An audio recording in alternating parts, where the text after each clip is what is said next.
It's Liz Thompson from Sew with Liz, and I've got a short little video for you today to share with you what I did for the quilt label for my grandson's quilt.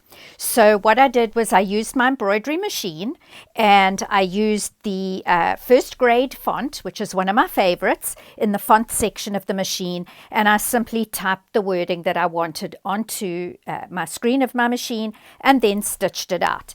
This is the basting stitching around my fabric, and I deliberately used cutaway stabilizer just to give it a little bit more body so that I wouldn't need to be tearing out the stabilizer from around all those letters. And now what I'm going to do is I've got my trusty little Aliso mini iron, which is a new acquisition in my sewing room, and I'm really liking it. And I am now going to iron over using the basting as my guide, because I know that that's really straight.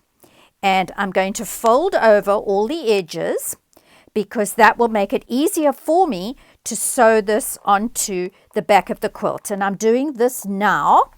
I'm also going to make a video for you of the binding of the quilt. But I'm doing this first because I want to tuck this label in on the edge of the quilt so that part of it goes under the binding. And so now that I have folded it under all the way around, I'm not worrying about these little bits that are sticking out the sides, because when I hand sew this onto the quilt, I will tuck that inside, and if it looks like it's a little bit too bulky, I will trim some of that away. But anyway, now it is ready to be put onto the quilt and hand sewn in place, and then this will be down the bottom of the quilt, so some of the binding of the quilt will actually go over the edge of the bottom of this label, so it will end up having the same distance below the lettering as above the lettering on the top line. Okay, so that's a quilt label. I do advocate quilt labels. There are so many quilts out there that were made with much love and care, and we have no idea who made them.